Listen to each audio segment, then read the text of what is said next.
Hey Starlings, Vanessa Montgomery from Astro All-Starz here. Let's talk about this grand mutable square that we've got going on in the cosmos. It's building into activation in just a few hours, which means it is in and at its most tense.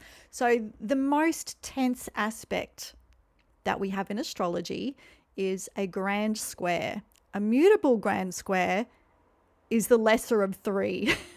So when we talk about mutable, we mean modes or qualities, and mutable is the adaptable sign. So the planets that square each other share the same mode. So this is between Gemini, Pisces, Sagittarius and Virgo, the four mutable signs, and they are all have a planet in them that is aspecting. So the moon is coming through Sagittarius that will set off the fourth corner of this mutable grand square. And what it's setting off is, in particular, Mars is conjunct Jupiter at 16 Gemini right now, or coming into being exact, which by itself is absolutely fantastic, but it's complicated. Oh, unfortunately, it is complicated. Or maybe it's fortunate. Who's to judge good or bad? Sometimes it's better not to put that kind of good or bad judgment on things. So Mars conjunct Jupiter in Gemini. And Jupiter are the go factors. And together, Jupiter amplifies Mars energy. In Gemini, it's mutable. It can be extremely scattered. But if it's focused, it can be great for communication, getting things done, lots of energy. Short trips is Gemini. So getting out and about is good. Go for a walk, have a chat, write down your thoughts. Jupiter is just, so Mars is acting on Jupiter's optimistic beliefs and optimism and outlook. It's a really great combo. The issue here is that it is square to Saturn, which is at 17 Pisces.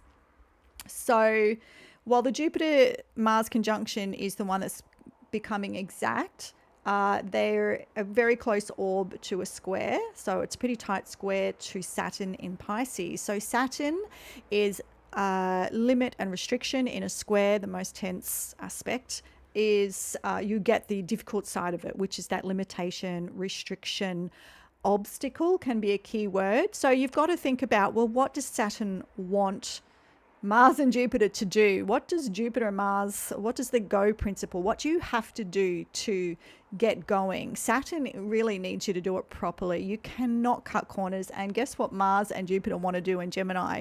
They just want to, in the sign of the trickster, take the quickest, dodgiest way. They want to, it's fast. It's a fast sign. It's got no patience. So, and not much endurance. So, Saturn is, you have to do it properly. Saturn wants to do things that last, that will give authority, respect, and you're not going to get much respect if you do it really quickly.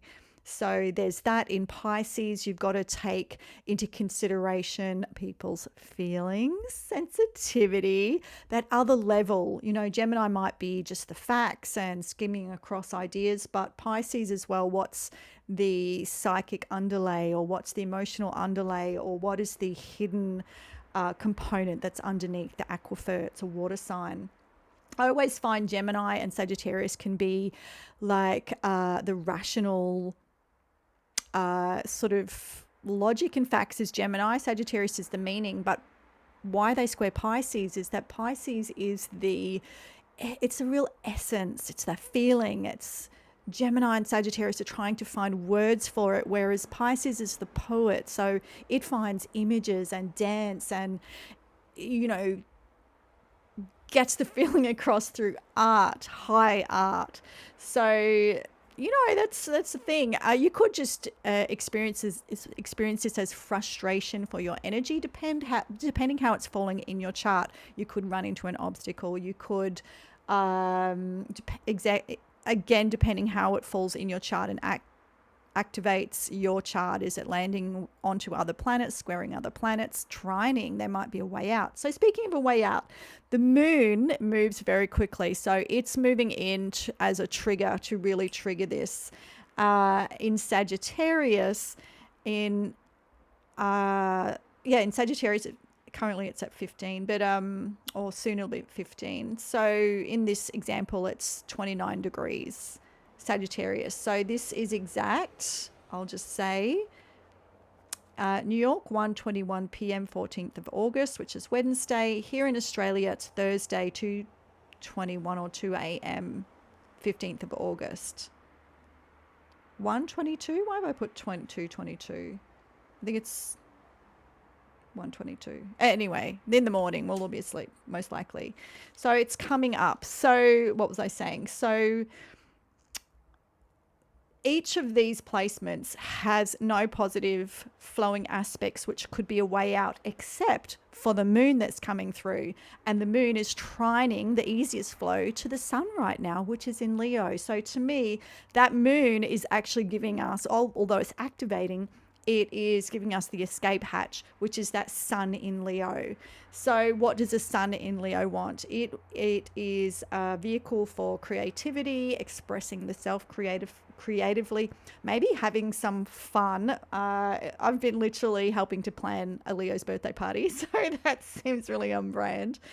Yeah, having fun, expressing yourself, doing something creative, leading, perhaps taking a leadership position, things like that.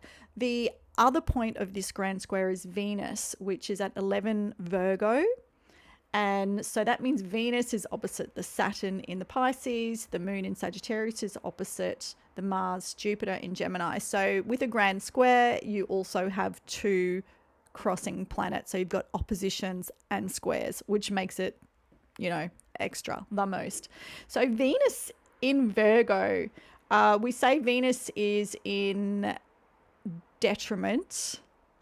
Or it's in detriment in Virgo because it actually rules, it's exalted in Pisces. It functions really well in Pisces. And that's because Venus is about relating. Pisces just loves everyone. So Virgo is, you will get this is the textbook thing. You'll get the critical side, and that can interrupt relationships because you're sort of nitpicking a little bit too much. I like to go a bit easy and not push too hard on these sorts of things. It's just good to know. So if you have this in your birth chart, or if it's transiting, just remember or notice self-consciousness. I'm being a bit hypercritical. I need to explain what this is about. They also tend to, people miss the small things they do and can feel underappreciated. So this Venus in Virgo, so Venus, relationships, aesthetics, feeling valued could be part of the issue here.